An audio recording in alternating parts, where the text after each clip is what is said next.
ख्वाहिशें जब देती दस्तक, मेरी निगाहें तुझको है निहारती। दिल कहे जब खो रहा सब, तुझको मसीहा सांसें है पुकारती। जो कल्पनाएं तूने रची प्रेज़ द लॉर्ड। परमेश्वर का धन्यवाद करते हैं कि एक बार फिर से उसने हमें मौका दिया कि हम आपके सम्मुख अपने प्रोग्राम को लेके निराशा में आशा को लेके हाजिर हैं, एक और गवाही को लेके आपके सम्मुख हाजिर हैं। परमेश्वर का बहुत धन्यवाद करते हैं और परमेश्वर के मधुर नाम में आपका स्वागत करते हैं कि आपने भी अपने आप को तैयार किया है, इसके लिए आप वेट कर रहे थे। सचमुच में परमेश्वर का बहुत धन्यवाद करते हैं। धन्यवाद करते हैं कि परमेश्वर हमें मौके देता है बार बार परमेश्वर के दासों के पास जाने का और उनकी गवाहियों को लेके आने का। परमेश्वर का धन्यवाद करते हैं। जैसे कि परमेश्वर के वचन में भी लिखा है, मरकुस की इंजील उसका 3 अध्याय उसकी 13वीं आयत लिखा है, फिर वह पहाड़ पर चढ़ गया और जिन्हें वह चाहता था उन्हें पास बुलाया और वे उसके पास चले आए। जब यीशु मसीह बुलाता है तो इंसान सब कुछ छोड़ के उसके पीछे चढ़ता है। आज अब जिस पास्टर की गवाही हम आपके लिए लेके आए हैं उसका नाम पास्टर डॉन जोसेफ, वो Jahangirpuri assembly of believers church में सेवकाई करते हैं। इस गवाही को सुनते कैसे परमेश्वर ने उनके जीवन को बदल दिया। Praise the Lord. Pastor Don Joseph आपका अपने इस प्रोग्राम में, निराशा में आशा प्रोग्राम में आपका स्वागत करते हैं और सचमुच धन्यवाद करते हैं कि हमारे इन्विटेशन से आप आए और हम आपका टेस्टमनी लोगों के साथ शेयर करते हैं। बहुत धन्यवाद करते हैं कि हमारे एक इन्विटेशन पे आपने गेस्ट किया। परमेश्वर आपको बहुत आशीष। आपसे कुछ पूछना मांगेंगे, अपने आप को इंट्रोड्यूस करें, कैसे आप परमेश्वर में आए, कैसे परमेश्वर को आपने जाना। पहले तो मैं आपका धन्यवाद करता हूँ कि आप लोगों के इस प्रोग्राम का जो शीर्षक है निराशा में आशा, इससे मैंने बरकत पाई है। मैं विश्वास करता हूँ कि प्रभु बहुत शायद से आप लोगों को बरकत दे, आपको परिवार को बरकत दे। और मैं धन्यवाद करता हूँ उसकी बुलाहट के लिए कि जब हम प्रभु में होते हैं और प्रभु हमारे साथ होता है तो हमारी मदद खासकर मैं खुदा का धन्यवाद करता हूँ। और व्यूअर्स के लिए कहना चाहता हूँ, मेरा नाम डॉन जोसेफ है और मेरा नाम डॉन जोसेफ मेरी मम्मी और मेरी नानी का रखा, बट पीछे से मैं ब्राह्मण खानदान से हूँ। मेरा पूरा नाम दसमदन डॉन जोसेफ सबरीसन नायर है और क्योंकि पापा ब्राह्मण थे, नायर खानदान के थे, तो बट मेरी मम्मी और मेरी नानी ने यीशु मसीह को एक्सेप्ट कर लिया था और उसके बाद से मेरा नाम जोसेफ पड़ा। मसीह परिवार बोल सकते हैं बट मसीह नहीं था, क्रिश्चियन फैमिली बोल सकते थे बट मसीह नहीं था। और सिर्फ हमारा जो व्यवसाय था या जॉब था हमारे घर का, हम लोग ऑर्केस्ट्रा और डांस पार्टीज रखती थी, पहले नुमाइशें लगा करती थी, हमारा काम वो बहुत करता था और हम लोग उसी में हम लोग हमारी जिंदगी में बताया जाए तो खाना बदोश जिंदगी थी, कभी यहाँ कभी वहाँ कभी यहाँ। मैं दिल्ली में भी रहा हूँ, 5 नंबर गली में राजगढ़ कॉलोनी में और गीता कॉलोनी, ये सब जगह मेरी देखी हुई है। बचपन में सब बोले जब हम लोग, मैं साउथ इंडियन हूँ, पापा मलयाली, मेरी मम्मी तमिल, उनकी लव मैरिज थी। तो उसके बाद हमारे परिवार में बहुत सा डिस्ट्रीब्यूट हुआ, अलग अलग हो गया। पापा ने दूसरी शादी कर ली, मम्मी नॉर्थ इंडिया आ गई और उसी वजह से मैं नॉर्थ इंडिया आ पाया। बट इसीलिए मेरी हिंदी अच्छी है क्योंकि मैं हिंदी मीडियम से पढ़ा लिखा हूँ, गोरखपुर से पढ़ाई करी है, संत तेरेसा स्कूल से। और मैं खुदा का शुक्र करता हूँ उस खुदा का कि उसने एक बड़ी बुलाहट से मुझे बुलाया। इस बीच में बहुत सी बड़ी गवाहियां हैं, खाना वो जिंदगी कैसे खुदा अपनी सेवा में कैसे लेके आया, वो अद्भुत तरीके से लेके आया। और बताना चाहूंगा कि खुदा अपने लोगों की बुलाहट अद्भुत तरीके से करता है। यदि आप परमेश्वर के द्वारा चुने गए हैं तो आप कहीं ना कहीं से आज नहीं तो कल आप परमेश्वर के पास आ ही जाओगे और मेरी जिंदगी में भी ऐसा ही है। और मैं विश्वास करता हूँ कि आज जितने लोग व्यूअर्स हैं देखेंगे आज बरकत पाए और वो परमेश्वर के मकसद को जान सके। और गवाही की बात आई है तो मेरे पास इतनी गवाहियां हैं जो 40 सालों में, मैं 40 साल का हूँ पिछले महीने, अब मैं 40 साल का हो गया हूँ, और इन 40 सालों में खुदा बाप ही है जो मुझे जिंदा रखे हैं, संभाले हैं और चीजों को बेहतर कर। और यदि बोलूं, अद्भुत परमेश्वर है जिसकी मैं और आप सेवा करते हैं। तो उसकी बढ़ाई करने के लिए ये प्रोग्राम बनाया गया। तो मैं विश्वास करता हूँ कि आज परमेश्वर महिमा पाए। तो इतनी बात मैंने बताई कि मैं अन्य जातियों में से था, और एक समय आता है जवान बच्चों के जीवन में, मैं 16-17 साल का था, तब मेरे पास एक सवाल आया जो सब जवानों के पास आता है, वो है मेरा वजूद क्या है। तो सवाल मेरे पास भी था कि क्रिश्चियन लाइफ तो जीते थे, बट मुझे सिर्फ इतना मालूम था जोसेफ जो नाम है वो यीशु मसीह के पापा का नाम। उसके अलावा जोसेफ एक और है बाइबल के अंदर, मुझे नहीं मालूम। ये एक और यीशु जोसेफ है जो पुराने नियम में होता है, वो भी नहीं मालूम था। बस मुझे ये मालूम था मेरा नाम जो रखा गया वो जीसस पापा के पापा का नाम। और इसके अलावा मसीहत के बारे में मुझे कुछ नहीं मालूम था। संडे स्कूल में पढ़े थे, 2-3 गाने याद है, चर्च जाया करते थे, बड़े चर्च में जाया करते थे। नाम नहीं बताऊं ताकि चीजें खराब ना, बड़े चर्च में जाया करते थे, बड़े चर्च में जाते। और हमारे चर्च का नाम भी बहुत फेमस था, उस चर्च में जाकर बड़े चर्च में जाते। तो सिर्फ बड़ा चर्च था, बट बड़ा खुदा नहीं था हमारे अंदर। बड़ा खुदा के बारे में हम नहीं जानते थे, बस नाम के क्रिश्चियन बोल सकते हैं। मुझे पर्सनली कह सकता हूँ कि मैं नाम का क्रिश्चियन था। सभी दोस्त सभी चीजों में थे, तो मैं भी सब चीजें, हम तो बहुत सब कुछ करते थे। शोलाइन बिजनेस के थे, डांस करता था मैं, तो मेरे साथ बना हुआ था। स्कूलिंग मैंने गोरखपुर से करी है, तो जो कुछ पढ़ा गोरखपुर से पढ़ा। उसके बाद मैं सीधे चेन्नई चला गया, और चेन्नई से मैंने डांस कोर्स करा, डांस सीखा। उसके बाद वापस मैं लखनऊ आया, लखनऊ में हमारा घर था। और उसके बाद वहीं पर मैं असेंबली चर्च वर्शिप सेंटर में जाने लगा। और जब वर्शिप सेंटर जाने लगा तो मेरे बचपन के दोस्त मुझे वर्शिप कराते हुए दिखाई दिए और आराधना करते दिखाई दिए। इनके साथ मैं खेलता था, छोटा था तो पढ़ वही हमने घर कर लिया, तो वहीं पर खेलते थे उन बच्चों के साथ। तो वो एकदम से बड़े हो गए, गिटार बजा रहे थे। एक दिल में एक आवाज आई कि मैं भी उनकी तरह आराधना। और वो शायद वही एक बदलाव था जो मेरे सवाल का वो था कि मैं हूं कौन, मेरा वजूद क्या है। उसके बाद से मैं सच्चाई के पीछे घूमने लगा। और एक दिन पास्टर जगदीश दास स्पीच कर रहे थे कि पहले तुम धर्म और राज्य की खोज करो, तुम्हें ये सब चीजें ही मिलेंगी। तो वो वचन मेरे दिल में घर कर गया। धर्म क्या है और राज्य क्या है, इसमें ना कोई, हम लोग शायद हिंदुस्तान में रहते तो धर्म बढ़ गए, बहुत से चीजों में बढ़ गए। बट मुझे एक बात समझ में आई, धर्म वो है जो आपको प्रेम करना सिखाता है। धर्म वो है जो आपको जिंदगी की तरफ बढ़ाता है। धर्म वो है जो आपको परमेश्वर से मिलाता है। और मुझे ये वाली बात समझ में आई, क्योंकि एक परमेश्वर है जिसने अपने एक लौते को दे दिया, जिसके द्वारा हम परमेश्वर से मिल पाए। तो इसका मतलब धर्म कौन है? यीशु मसीह। तो मुझे बात समझ में आई कि यीशु ही है जो हमें पिता से मिलाने की चाह करता है। वो चाहता है कि हम पिता से मिले रहे। तो ये वाली बात ने मेरी जिंदगी में घर करार में यीशु को जानने लगा। एकदम से नहीं बदला, और कुछ मैं शोलाइन तभी शोज कर रहा था, बट एक उत्साह बढ़ गया कि मैं चर्च जाऊँ। चर्च में एक्टिव हो गया। बिशप शैलेंद्र दास हैं, वो उस समय बिशप नहीं थे, पास्टर थे, यूथ पास्टर थे। तो उनके साथ हम लोग मिडवे जाया करते। हमारे पास मिडवे है तो हम वहाँ काम कराया जाया करते थे। मेरे घर के सामने बुलेट लेके स्कूटर होती थी, कहते थे जोसेफ चलेगा? जी भैया। कभी मैंने अपने खादिमों को या अपने खादिमों को कभी मना नहीं करा, कभी नहीं कहा कि मैं नहीं जाऊंगा। चाहे कोई काम हो रहा हो, मैंने अपने खादिम से कहा जाऊंगा।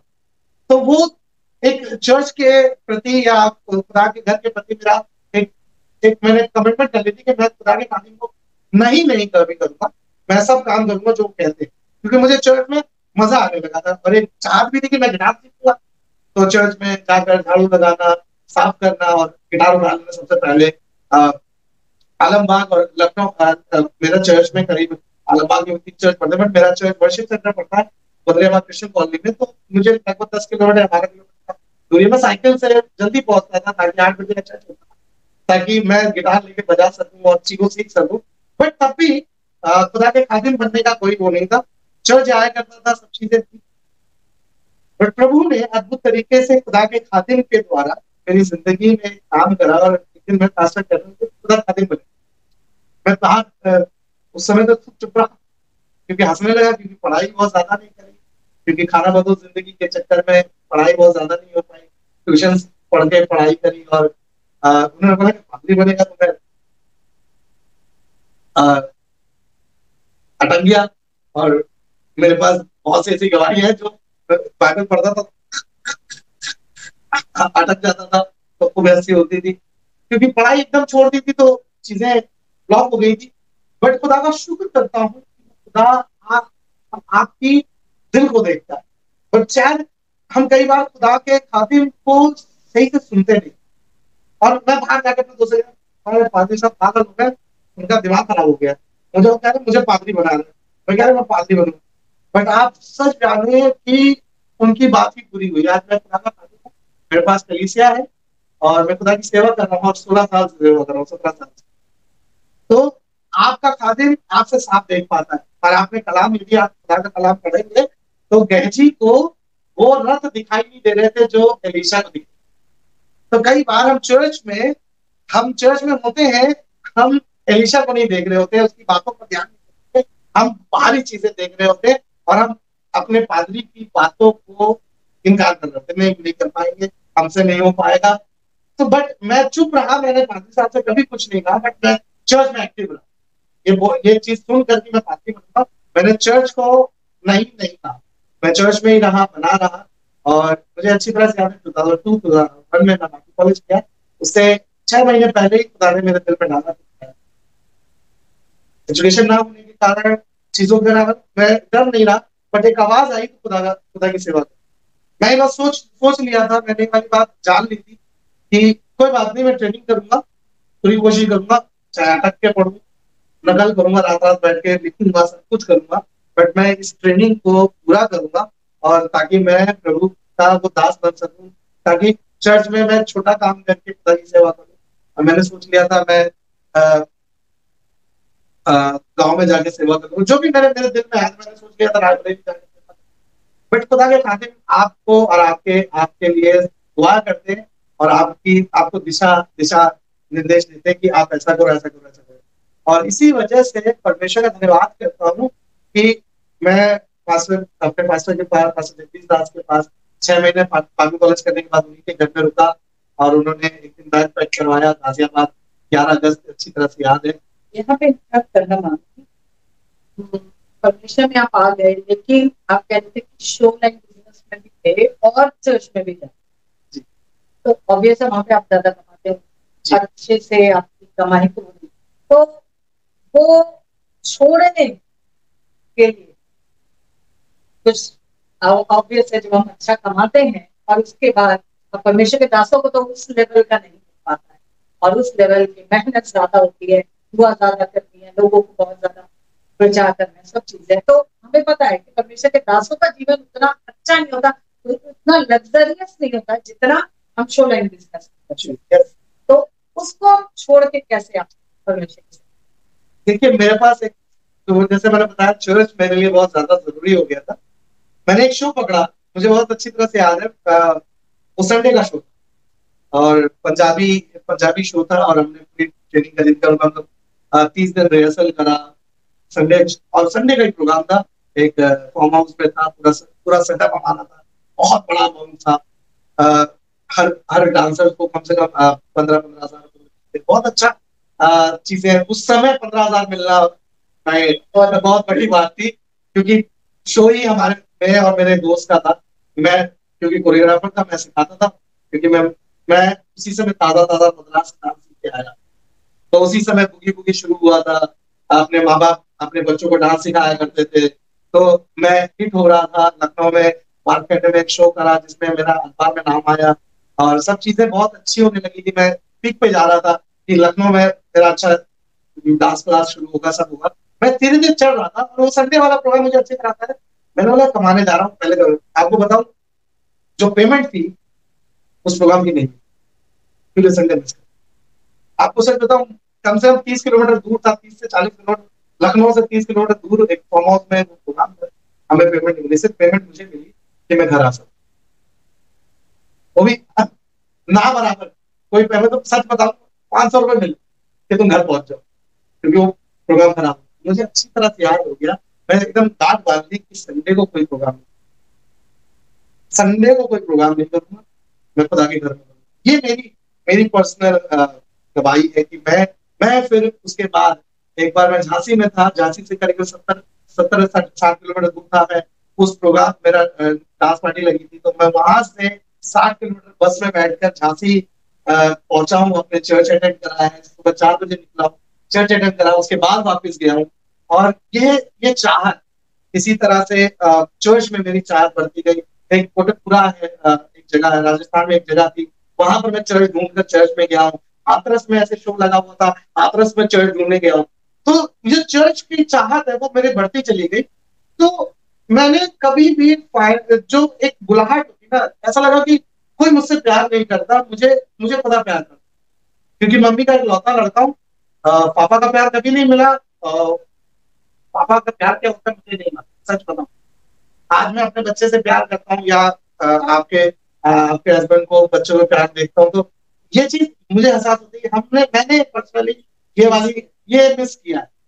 बट वो मैं जिस दिन बाइबल कॉलेज गया और खुदा का कलाम पढ़ना शुरू करा है, मुझे ऐसा लगा कि मेरे ऊपर एक पिता है जो मुझे बहुत प्यार करता है, और जो मुझे मेरी मेरी राहगिरी करता है, या मुझे बताता नहीं नहीं ये नहीं करना, ये करो, ये नहीं करना। गलतियां होती हैं, हर एक बच्चे से गलतियां होती हैं, गुनाह भी हो जाता है, चीजें भी हो जाती है, but he still love us. वो हमसे प्यार करता है और हमें चीजों को बेहतर बेहतर तरीके से समझाना चाहता है। तो वो चीज मैं हमेशा मिस करता था और चीजों को समझने की कोशिश करता था। तो वो पिता का प्यार शायद कह सकते हैं कि उसने मुझे उस शो लाइन से दूर कर दिया। और मुझे ज्यादा सच बताऊं तो वक्त नहीं लगा, क्योंकि खुद का डिसीजन लेता था। मम्मी खुद आज तक कमाती है, 61, still she is a teacher, dance teacher, और स्कूल में काम करती है। अभी तक बुढ़ी नहीं हुई, क्योंकि मैं खुदा की सेवा कर रहा हूँ, तो खुदा ने मेरी माँ को भी अच्छा रख रखा है। और शायद इसी वजह से कई बार हम डिसीजन लेने में डर जाते हैं कि क्या होगा मेरी माँ का। अरे माँ खुदा ने दी है, तुम्हें संभाल के रखेगा। तो जो जो फैसला लेना हुआ वो बहुत ऐसा वाला हुआ कि देखा जाएगा, खुदा बात करेगा। मतलब कभी फैमिली का ऑब्जेक्शन नहीं, क्योंकि मैं मासी के पास पढ़ा हूँ, मासी के और भी बच्चे थे, तो मेरे को फर्क नहीं पड़ा। हॉस्टल में रहा हूँ तो अकेला हमेशा रहा हूँ, गोरखपुर में हॉस्टल में वही 17 हिंदू बैकग्राउंड से जो लोग आते हैं मसीह में, उनको बहुत ऑब्जेक्शन सहने पड़ते हैं। एक्चुअली वही बताना चाहता हूँ कि मैं इकलौता लड़का होने के कारण मैं हॉस्टल में अकेलेपन में रहा हूँ, तो मुझे बहुत ज्यादा सवालिया निशान नहीं रहे कि क्या करोगे, कैसे करोगे। मगर लोग ये कहा करते थे, हमारे बहुत से लोग कहते थे तुम जिंदगी में कुछ नहीं कर पाओगे, कुछ नहीं कर पाओगे जिंदगी। मैं खुदा का शुक्र करता हूँ कि ये जो कहावत है तुम पर कुछ नहीं कर पाओगे, खुदा का धन्यवाद करता हूँ, कलाम के द्वारा बदल दिया कि तुम कुछ नहीं कर पाओगे, क्योंकि खुदा जिससे कुछ करवाना चाहता है वो सब कुछ करा सकता है। खुदा ही करा सकता है। अपनी जिंदगी के सवाल का जो लोग कहते हैं कुछ नहीं कर पाएंगे, मैं उनसे कहना चाहता हूँ कलाम उठा के पढ़िए, खुदा बहुत कुछ करवा देगा यदि आप ढंग से उसके सवाल उसकी आवाज को सुनेंगे, खादिम की आवाज को सुनेंगे, तो आप दुनिया में रहकर परमेश्वर के लिए और अपने घर के लिए, अपने लोगों के लिए बड़े बड़े काम करेंगे। आपने कहा कि पास्टर जगदीश दास ने आपके भविष्यवाणी करी और वो आपको समझ नहीं आई, तो फिर जब समझ नहीं आई तो कैसे इंस्पायर्ड हो गए आप परमेश्वर के दास में? ये बात और क्लियर करूँ, एकदम से याद आ गया कि मुझे अच्छी तरह से याद, अप्रैल में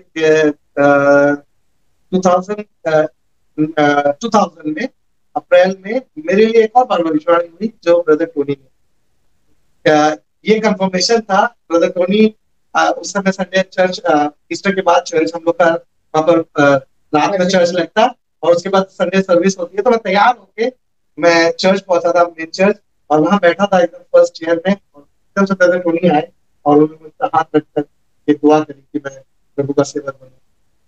ये कंफर्मेशन था। ब्रदर टोनी सेकंड थे और ब्रदर दास फर्स्ट थे।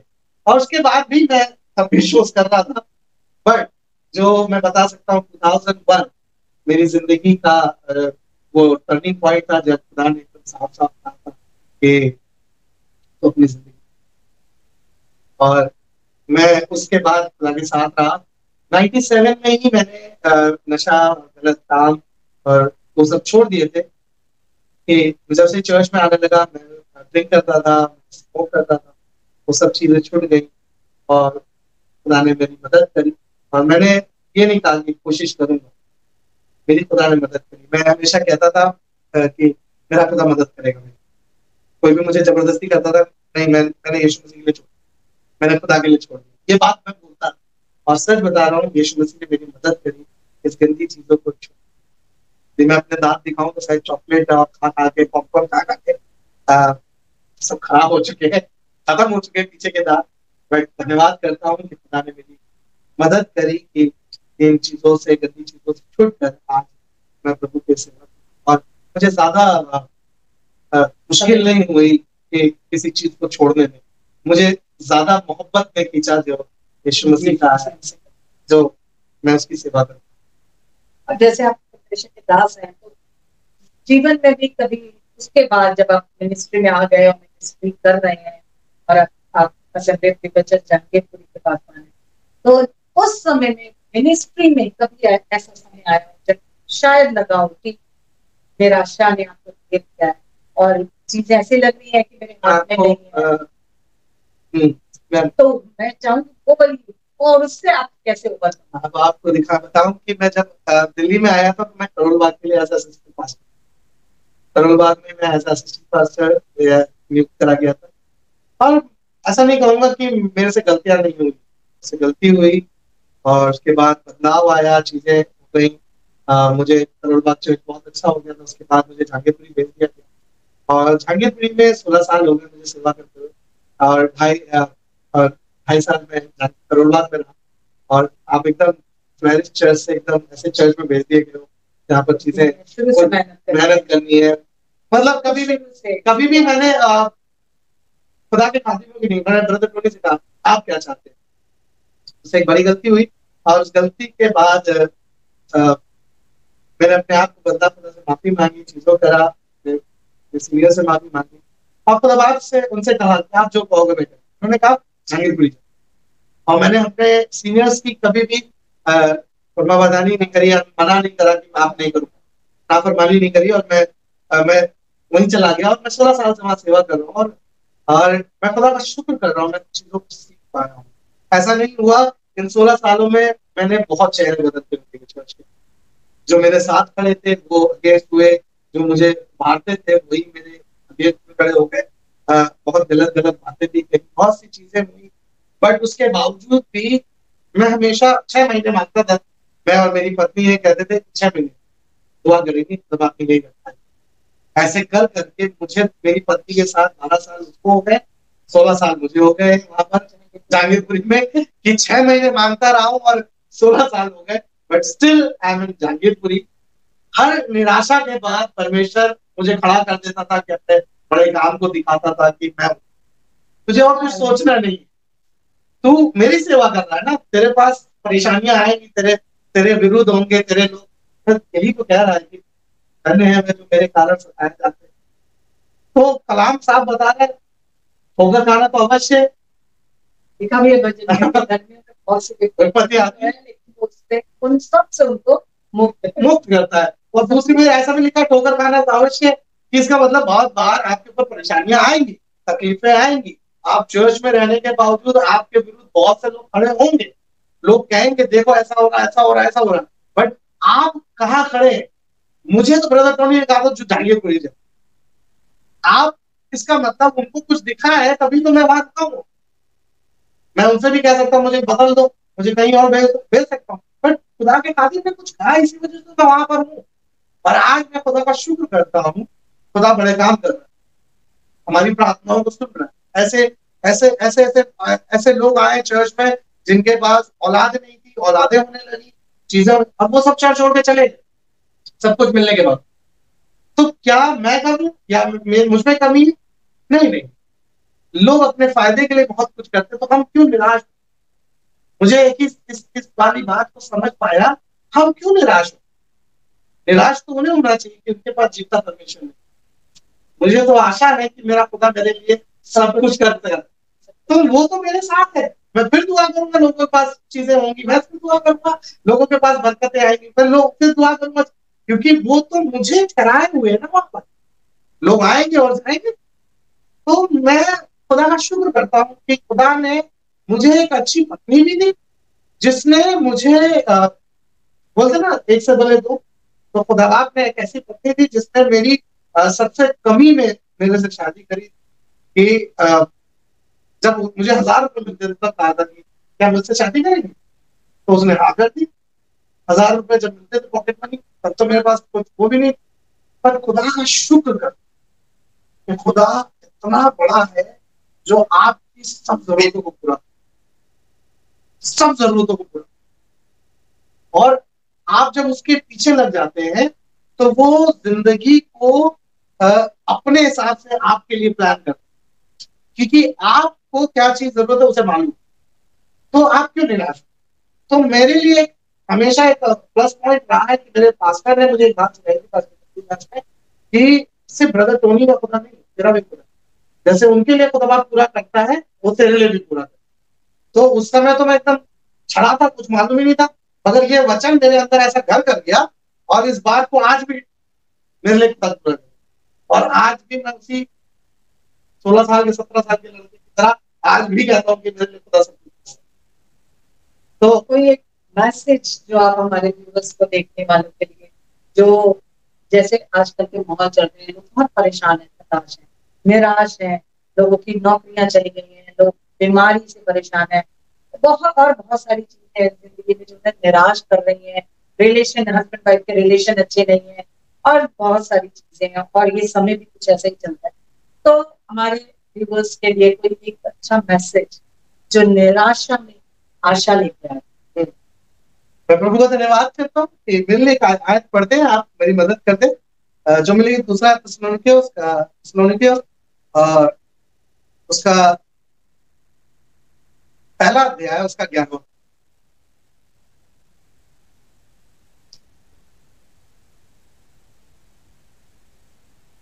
इसीलिए जी हम सदा तुम्हारे लिए प्रार्थना भी करते हैं जी कि हमारा परमेश्वर तुम्हें इस बुलाहट के योग्य समझे और भलाई की हर एक इच्छा और विश्वास के हर एक काम को सामर्थ्य सहित पूरा करे। मैं इस बात को आपके जीवन में ठहराना चाहता हूँ। ये बात जो खुदा ने मुझे पिछले दिनों दी, और ये थी कि जो कलीसिया है, जो पासबान है, वो निरंतर आपके लिए प्रार्थना कर कि आपके जीवन में जो काम परमेश्वर करना चाहता है वो पूरा हो जाए। कई बार हमें लगता है कि कोई हमारे साथ नहीं खड़ा है, इन दिनों में चर्च नहीं खड़ा है, हमारे रिश्तेदार नहीं खड़े, हमारे लोग नहीं खड़े हैं, हमारी चीजें नहीं हो रही है, बट एक प्रार्थना है जो हम कलीसिया के द्वारा हम कर रहे हैं, क्योंकि जिस जगह पर आप हो उसी जगह हम भी है। As a pastor, as a family, हम लोग भी उसी निराशा से घूम रहे हैं। हम लोग करेंगे हमारा कोई नहीं है, हमारे साथ नहीं खड़ा है, नहीं, हमारी प्रार्थनाएं आप पर निरंतर लगी रहती है, आपके लिए करते रहे, ताकि आप और हम मिलकर परमेश्वर के उस काम को अंजाम दे सके जो परमेश्वर ने हमारे लिए कहा। खुदा के लोगों, आप और हम परमेश्वर की योजना में, आप और हम परमेश्वर की ऐसे प्लानिंग में है जो आप समझ नहीं पाएंगे। एक और आयत निकाल के पढ़े जिससे आपको बरकत मिलेगी। इसी का 2:14, इसी का 2:14, थिस्सलुनीकियों का 2:14 जी। जिसके लिए उसने तुम्हें हमारे सुसमाचार के द्वारा बुलाया जी कि तुम हमारे प्रभु यीशु मसीह की महिमा को प्राप्त करो। क्या मतलब? परमेश्वर आपको महिमा देना चाहता है यीशु मसीह के। कई बार महिमा पाने से पहले क्या होता है? नम्रता आती है, बाइबल लिखा है ना। तो इसका मतलब परमेश्वर इस लॉकडाउन में हमें नम्र करना है, हमें अपने आप को धीरज धरना है, कूल रखना है, अपने आप को काम रखना है, बहुत बड़बड़ाना नहीं है। आप मुझे बताइए, इजरायली जो थे कौम की क्या था? पूरे 40 साल तक गुड़गुड़ गुड़गुड़ गुड़गुड़ गुड़गुड़ गुड़गुड़ गुड़गुड़ करते रहे और इसी वजह से वो प्रॉमिस लैंड नहीं पहुंचे। तो हम तो सिर्फ अभी 3 महीने का लॉकडाउन, 4 महीने का लॉकडाउन, वो तो सब कुछ खा रहे थे, सब कुछ मिल रहा था, पानी उनके पास था, सब चीजें थी, उसके बावजूद भी वो कुड़कुड़ कुड़कुड़ कुड़कुड़ कर रहे थे। हमारे लिए भी तो वही वाला सिचुएशन है। तो मगर उसके बावजूद भी उनके पास ये बाइबल नहीं है जो हमारे पास है, जीवन की पुस्तक जो हमें सही मार्ग बताती है, सही रास्ता बताती है, सही चीजें बताती है। ये तो आपके पास है ना, जो आपको सही रास्ता, सही चीजों को पहुंचाएगा। इसीलिए तो लूका में भी लिखा हुआ है, छोटे झूठ मत डर, परमेश्वर को भाया है कि तुम्हें राज्य दे। कैसे? महिमा दे। क्यों? क्योंकि वो चाहता है कि आप दुख में से होकर गुजरे, परेशानियों में से होकर गुजरे, तकलीफों में गुजरे, क्योंकि हमारी प्रार्थना है आपके लिए, हमारी सोच अभी भी आपके लिए है कि कोई भी बच्चा, कोई भी बुजुर्ग, कोई भी शख्स परमेश्वर की महिमा से रहित ना रह जाए। कई बार हम अपनी जिंदगी में परमेश्वर को पीछे कर देते हैं। हमने देखा इस लॉकडाउन में बहुत से जवान बहुत सी चीजों में लगे रहे, नाम नहीं बोलूंगा, बहुत सी चीजों में लगे रहे, बट इसको पढ़ने में उतना समय नहीं लगा। शायद पढ़ लेते तो आधा पादरी बन जाते। हाँ, खुदा बात करता है, बट कभी भी खुदा आपको आधीनता से दूर नहीं होने देता। लूत मत बन जाइए कि आधीन दूर चले जाए और आपकी चीजें खराब हो, क्योंकि खादिम हमेशा आपके लिए प्रार्थना कर, खादिम आपसे हमेशा आपकी उन्नति की दुआ, यही तो दुआ कर रहा है कि आप खुदा का कलाम जाने, यही तो दुआ कर रहा है कि आप खुदा की महिमा में बढ़े, खुदा यही तो दुआ कर रहा है कि आप खुदा की पहचान में बढ़ते चले जाए। तो खुदा का खादिम और कलीसिया हमेशा आपकी बढ़ोतरी देखती। चर्च इसलिए बनाया गया है कि कलीसिया तरक्की पाए। कलीसिया क्या? कलीसिया मैं और आप तरक्की पाए। मेरे पास्टर जगदीश दास ने मुझे अनपढ़ पर नजर करके ये ना कहा होता तो पादरी बनेगा, तो आज मैं पादरी नहीं होता। मेरा तो कोई नहीं था, आज मेरे पास भैया भाभी, मेरे पास माँ बाप, मेरे लिए भाई, कितने रिश्तेदार हैं जिन मैं हिंदुस्तान में कहीं भी चला जाऊं मैं आराम से 1-2 साल काट के आ सकता हूँ। क्यों? क्योंकि खुदा ने मेरे रिश्ते बढ़ा दिए। जब आप परमेश्वर की सेवा करते हैं तो आपके खादिम आपके लिए प्रार्थना करते हैं ताकि आप परमेश्वर की महिमा, परमेश्वर को जाने, परमेश्वर की बातों को लोगों तक पहुंचाए, क्योंकि ये सुसमाचार का वचन यीशु मसीह के द्वारा हम पे प्राप्त हुआ है ताकि हम बचकर परमेश्वर के सुसमाचार को प्रचार कर सकें। तो आप और मैं परमेश्वर की योजना में है, हम सब प्रार्थना कर रहे हैं। कलीसिया आपके लिए प्रार्थना कर रही है, आपका पासवान आपके लिए लौ लगा के प्रार्थना कर रहा है ताकि आपके जीवन में परमेश्वर का मकसद वो सब चीजें पूरा करने की योग्य परमेश्वर है। विश्वास करिएगा, हम जो ये प्रोग्राम कर रहे हैं, मेरे जीवन में बहुत से बड़े काम है। मैं शायद बहुत सी बातें बोलना भूल गया हूँ, बहुत चीजें निकल गई हैं, बट मैं बताना चाहता हूँ कोई है जो आपके लिए प्रार्थना कर रहा है, वो आपके जीवन में बड़े बड़े काम करना चाहता है। वो खुदा आपसे प्यार करता है जैसे हमसे प्यार करता है, वरना हमारे यहाँ बैठना बेकार है, हम लोग बात करना बेकार है। ये कलाम आपके जीवन में पूरा होना चाहता है। ये कलाम आपके जीवन में पूरा होगा और आप परमेश्वर की बड़ी महिमा देख पाएंगे और दुनिया के छोर तक आप उसके गवाह। लिखा यही तो है, आप दुनिया के छोर तक आप उसके गवाह ठहरे। इसका मतलब क्या है? सिर्फ पासवान नहीं, वो हर एक शख्स जो परमेश्वर का है। वो चर्च बेकार है जो पासवान के कहता मैं ही पादरी, मैं ही प्रीच करूंगा, ये करूंगा। सॉरी, हम एक अच्छी कलीसिया में है, एक अच्छे ग्रुप में है जो उन्नति दिलाना चाहता है। वो सिखाता है कि कैसे खुदा की सेवा करें। इसीलिए तो हम जो कुछ नहीं थे, हम आज कुछ है जो प्रभु की सेवा कर रहे हैं। इसीलिए मैं निराश नहीं होता हूँ। इस लॉकडाउन में बहुत से लोगों ने बहुत गंदी बातें करी, बट मेरे लिए किसी ने प्रार्थना करी है कि मैं परमेश्वर की महिमा में बढ़ता चला जाऊं। वही प्रार्थना आज मैं और भाभी हम लोग प्रार्थना करना चाहते हैं कि आप परमेश्वर की योजना में बढ़ते जाए। अधीन रहिए ताकि तरक्की पाए, अधीन रहकर, क्योंकि हम सब प्रार्थना कर रहे हैं चीजें अच्छी हो जाए, क्योंकि इसी सुसमाचार में आपका उद्धार किया है, छुटकारा दिया है, ताकि परमेश्वर की योजना में आप बढ़ते जाए।